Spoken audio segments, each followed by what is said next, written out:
everybody. It's again a pleasure to be here and to be able to share some words with you, especially about my passion, which is physical mediumship.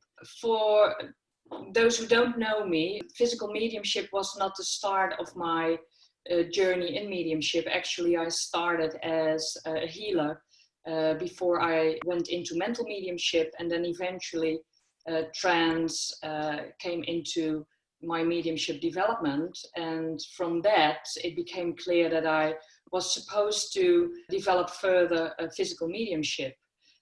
I also must say in physical mediumship, it hasn't been an easy road, and I think there is no physical medium who will say, oh, it's an easy road and it's something that we just do. And the reason why I'm saying this, and I also want to expand a little on this tonight, is because I also do feel that I wish to say that physical mediumship is not the holy grail that we all should aim for, but it's something sacred, it's something rare, it's something that not everybody on the street corner can develop, because we need the right physical makeup and physiology. But still, physical mediumship can be life-changing. And I sometimes wonder, and I'm just curious also to hear you all later, why so many people wish to develop physical mediumship. Because if I would have had a choice, I have given it a lot of thought. If I would have a choice, because I didn't choose to become a physical medium, let's say that first, I didn't choose physical mediumship, it chose me, or the spirit world chose me. But looking back, if I would have a choice, then I would rather be a sitter in a physical circle than being the medium myself.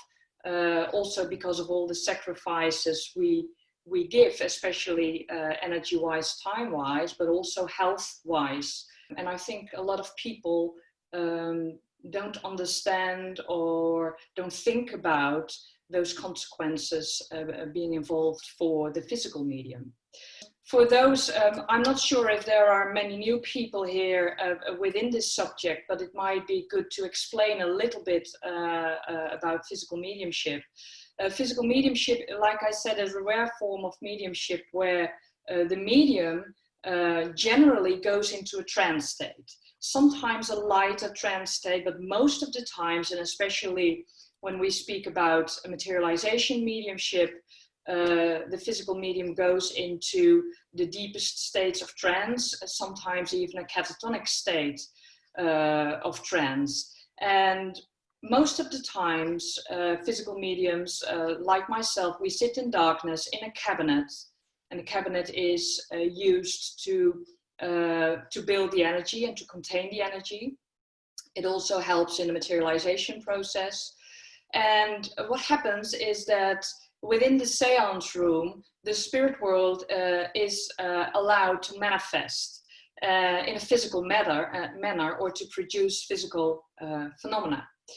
In what I would call traditional way, and I'm not saying it's the only traditional way, but I would say when I speak of traditional way, I mean the physical medium producing ectoplasm.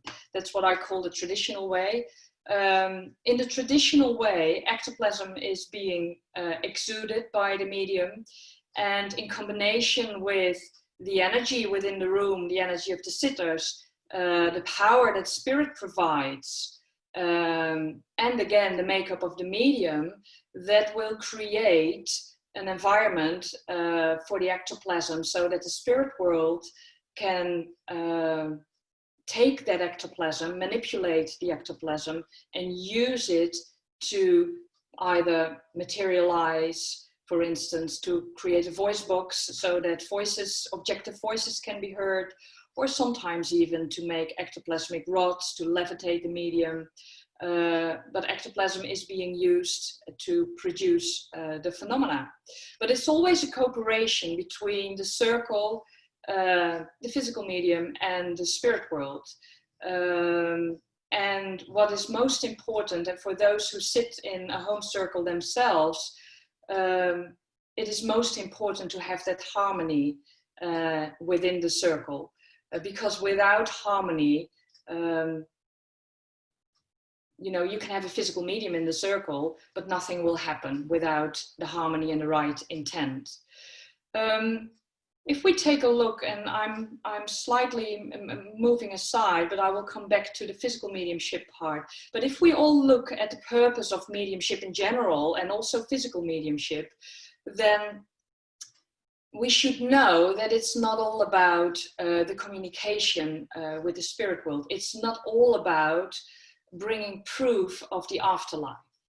We are all on this path to heal ourselves first and to find God within, so that we can express the divine essence of who we truly are in everyday life and on every level. And I do feel, especially in physical mediumship, when we speak about this aspect of self and self-development and spiritual development, that is paramount. I do feel that in mental mediumship, we might be able to say, okay, you know, this is what I can do. I'm going to a class or to a circle, and I'm going to develop myself, and I'm able to eventually give proof of life after life without having the need to look at oneself. But in physical mediumship, that's impossible. Because if we don't work on the self, if we don't help ourselves first in a spiritual way, then eventually our mediumship won't progress. Because I do feel that in physical mediumship, what you see happening in the seance room is not only coming from the dedication and commitment of the circle, it's also the development of self of the physical medium sitting in the cabinet. Physical mediumship, like I said, is such a rare form, but at the moment, to me personally, it looks like quite a lot of people are doing physical mediumship, or think they are doing physical mediumship, or have the desire to develop physical mediumship. And I think especially in these times, it is very important that we get that understanding right, that we get the development right, and that we discern. Physical mediumship to me is sacred. It's a sacred act, and nothing will bring you closer in touch with the spirit world than this form of mediumship. It turns you, in my opinion, from believing into knowing. But again, I also see a lot of misunderstanding and misconception about physical mediumship, as certain phenomena are classified as such, but in fact they are not. So there is a responsibility for us to bring that understanding. I realize that physical mediumship is vast, you know, it's not only a direct voice, it's not only materialization. Actually, those two are the most rare forms within the whole field of physical mediumship. But there is so much more, and I'm very much aware of that.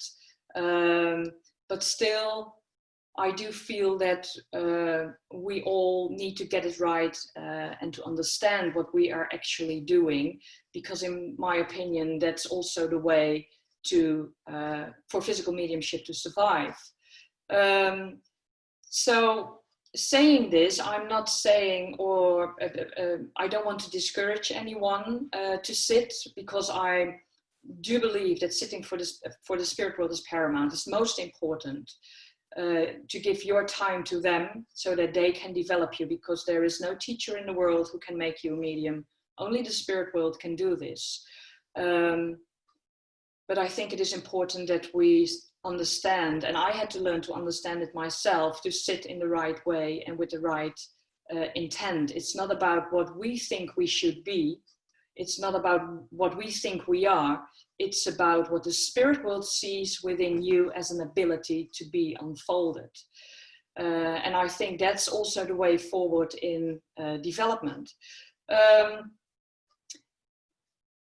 When we look, you know, at social media and some of the places in the world, also in my place, you know, the Phoenix Fellowship also offers courses on trance and physical mediumship.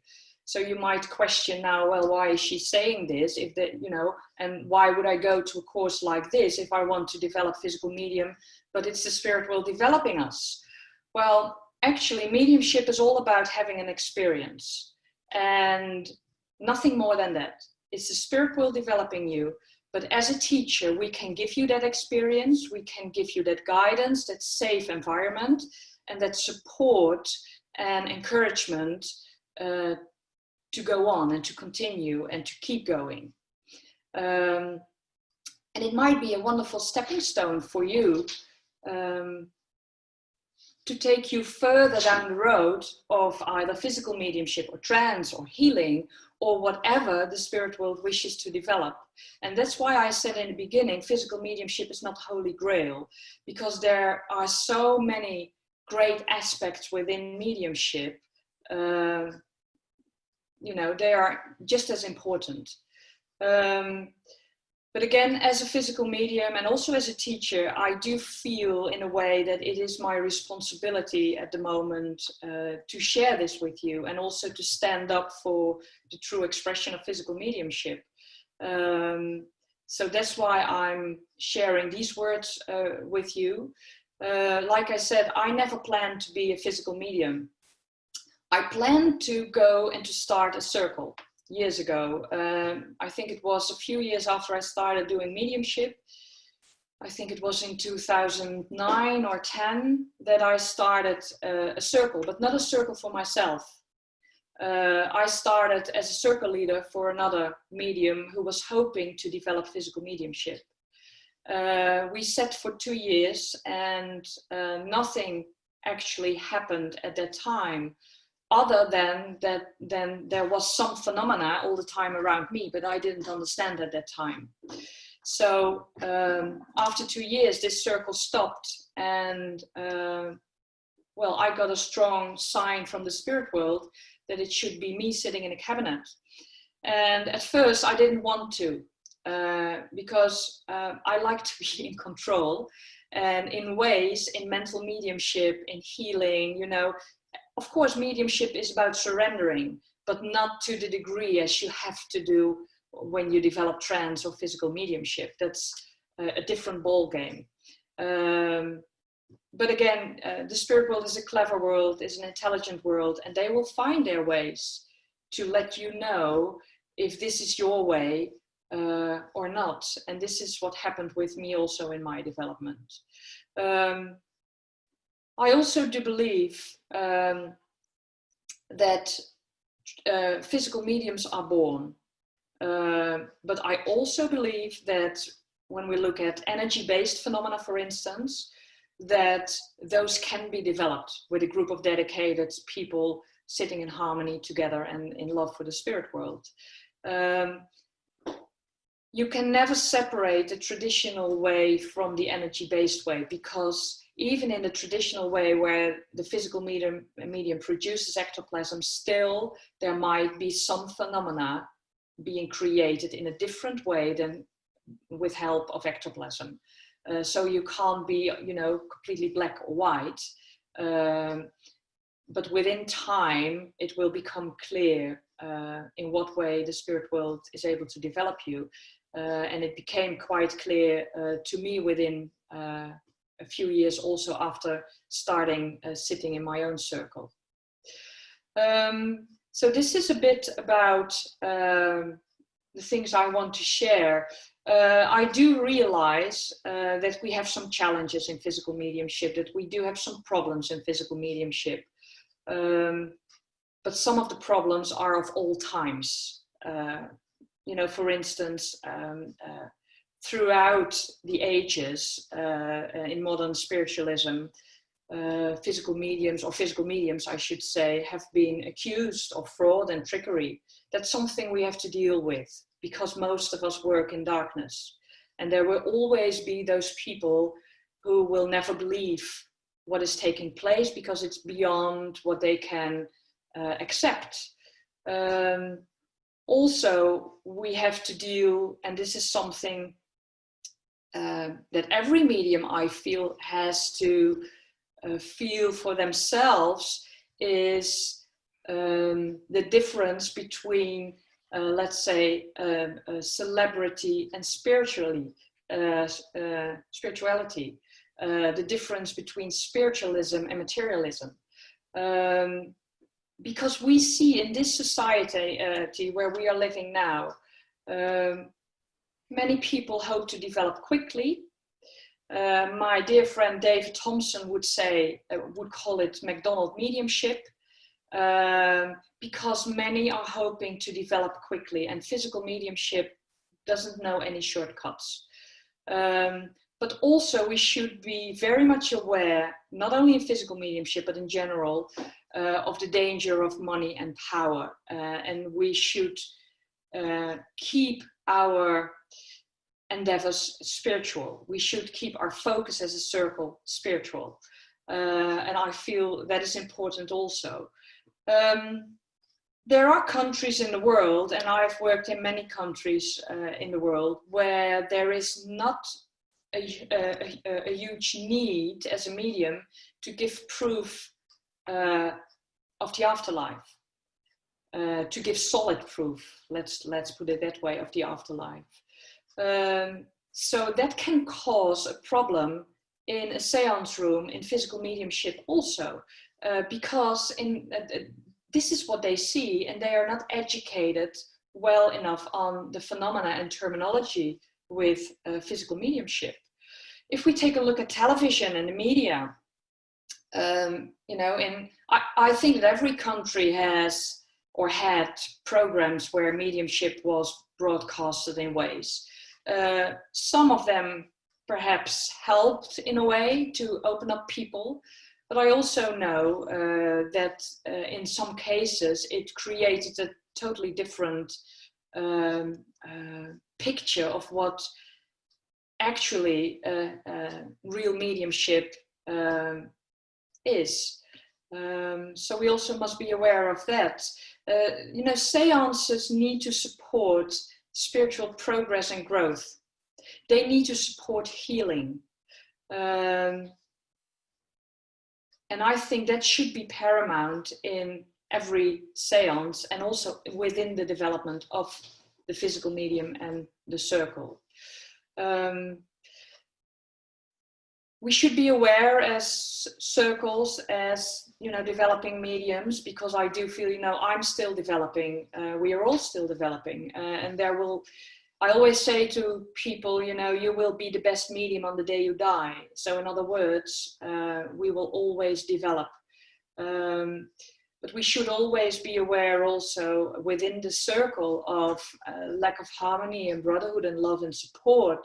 We should have an open mind. We should stop creating barriers for the spirit world, because those can create unsuccessful seances.